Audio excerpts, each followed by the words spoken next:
Assalamualaikum warahmatullahi wabarakatuh.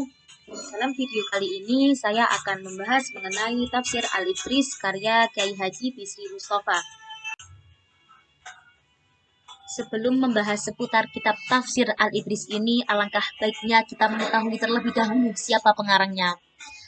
Pengarang kitab tafsir Al-Idris ini adalah Kyai Haji Bisri Mustafa. Beliau lahir pada tahun 1915 Masehi di Kampung Sawahan, Gang Palen, Rembang, Jawa Tengah. Beliau adalah putra dari pasangan suami istri Haji Zainal Mustafa dan Khadijah yang telah memberinya nama dengan Masodi. Masodi merupakan nama asli dari Gusmus yang kemudian setelah berhaji diganti menjadi Bisri Mustafa. Berikut riwayat pendidikan beliau. Sejak umur 7 tahun, Gusmus belajar di sekolah Jawa Angkaluru di Rembang. Di sekolah ini, beliau tidak sampai selesai, karena ketika hampir naik kelas 2, ia terpaksa meninggalkan sekolah. Tepatnya karena diajak oleh orang tuanya menunaikan ibadah haji di Mekah. Seputar dari Tanah Suci, kakak tiri beliau mendaftarkan Gusmus di Holland English School di Rembang. Lalu atas perintah Kyai Khalil yang tidak mengizinkan beliau belajar di HIS, akhirnya Gusmus kembali lagi ke sekolah Angkaluru sampai mendapatkan sertifikat dengan masa pendidikan 4 tahun. Pada tahun 1930, Gusmus belajar di pesantren Kasingan, tetangga desa Pesawahan, yang dipimpin oleh Kyai Khalil. Setahun setelah menikah dengan putri Kyai Khalil ini, beliau memilih bermukim di Mekah dengan tujuan menuntut ilmu di sana. Beliau menempuh pendidikan non-formal. Sistemnya belajar dari satu guru ke guru yang lain secara langsung dan privat. Di antara guru-guru beliau terdapat ulama-ulama asal Indonesia yang telah lama bermukim di Mekah.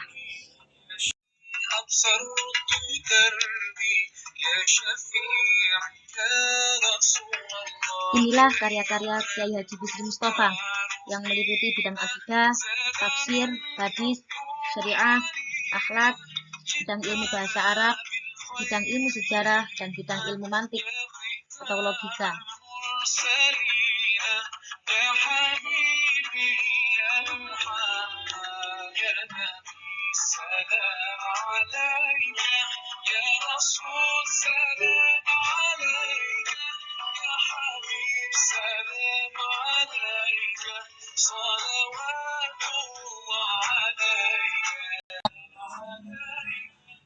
Latar belakang penulisan kitab tafsir Al-Idris.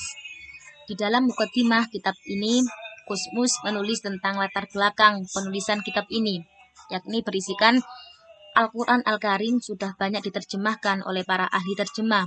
Ada yang berbahasa Belanda, Inggris, Jerman, Indonesia, dan lain sebagainya. Bahkan banyak pula ada yang sudah diterjemahkan ke dalam bahasa daerah seperti Jawa, Sunda, dan sejenisnya. Dengan model terjemah seperti ini, umat Islam dari berbagai suku bangsa dapat memahami dan mengerti makna yang terkandung dalam Al-Quran. Gusmus menulis kitab tafsir ini karena dorongan oleh kebutuhan masyarakat Jawa pada khususnya. Penulisan kitab ini memang untuk masyarakat Jawa dan ditulis dalam bahasa Jawa dengan menggunakan huruf Arab Pegon. Karena tafsir ini memang hendak menyapa pembacanya dari kalangan Muslim Jawa yang sebagian besar masih tinggal di pedesaan. Pilihan bahasa yang digunakan oleh Gusmus ini tentunya memiliki argumentasi tersendiri, bukan asal-asalan. Nah, kali ini kita akan memasuki bagian seputar kitab tafsir Al-Idris karya Kyai Haji Bisri Mustafa. Kitab tafsir ini menggunakan metode ijmali, karena Al-Idris ini ditulis bertujuan untuk menjelaskan makna-makna Al-Quran dengan uraian yang singkat dan bahasa yang mudah, sehingga dapat dipahami oleh semua orang, baik yang berpengetahuan luas sampai yang berpengetahuan sekedarnya. Secara umum, tafsir ini memang berbentuk global atau ijmali dengan menggunakan metode birro'i. Cara yang digunakan dalam kitab tafsir ini adalah kombinasi antara fikih dan tasawuf. Hal ini tidak terlepas dari kaitannya dengan latar belakang mufasirnya dan juga kitab-kitab yang menjadi rujukan dalam tafsir Al-Idris ini. Sedangkan sumber penafsiran kitab ini dalam Muqaddimah Tafsir Al-Ibris disebutkan bahwa penafsiran Al-Ibris mengambil rujukan dari beberapa kitab tafsir sebelumnya seperti Tafsir Al-Jalalain, Tafsir Baidawi, Tafsir Khazin, dan lain sebagainya.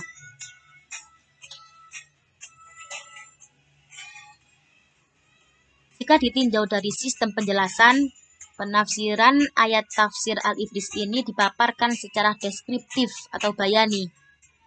Dari segi sasaran dan tertib penafsiran ayat, tafsir Al-Ibris ini tergolong bermetode tahlili karena penafsiran ayatnya dilakukan secara keseluruhan, mulai dari ayat dan suratnya sesuai urutan mushaf, mulai dari Al-Fatihah hingga An-Nas.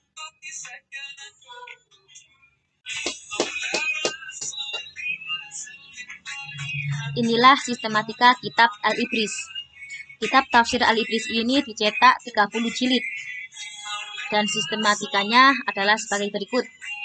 Yang pertama, bagian tengah berisi ayat Al-Quran disertai maknanya dalam bentuk Arab Jawa Pegon. Yang kedua, bagian pinggir berisi penafsiran ayat. Yang ketiga, keterangan-keterangan lain yang perlu untuk diperhatikan. Biasanya hal ini ditandai dengan lafaz faidah, tambih, dan lain-lainnya. Yang keempat, tafsir Al-Ibris ditulis ayat demi ayat dari surat ke surat dengan menjelaskan mufradatnya sekalian. Ia dianggap perlu menurut tertib mushaf. Yang kelima, dalam menafsirkan ayat Al-Quran hampir semua asbabun nuzul dicantumkan. Akan tetapi dalam kitab tafsir ini tidak disinggung mengenai munasabah antara ayat sebelum dan sesudahnya.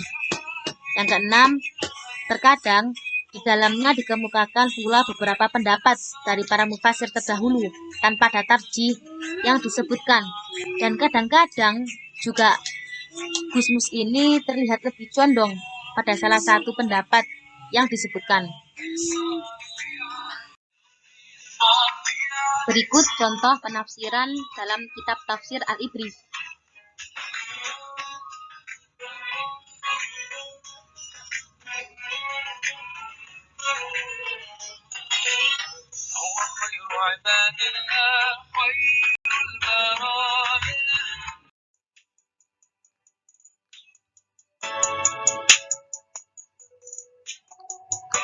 There's something on my mind, on my mind.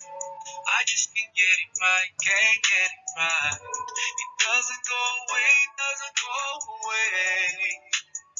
Even though I try to ignore, I just want peace of mind, I want peace of mind.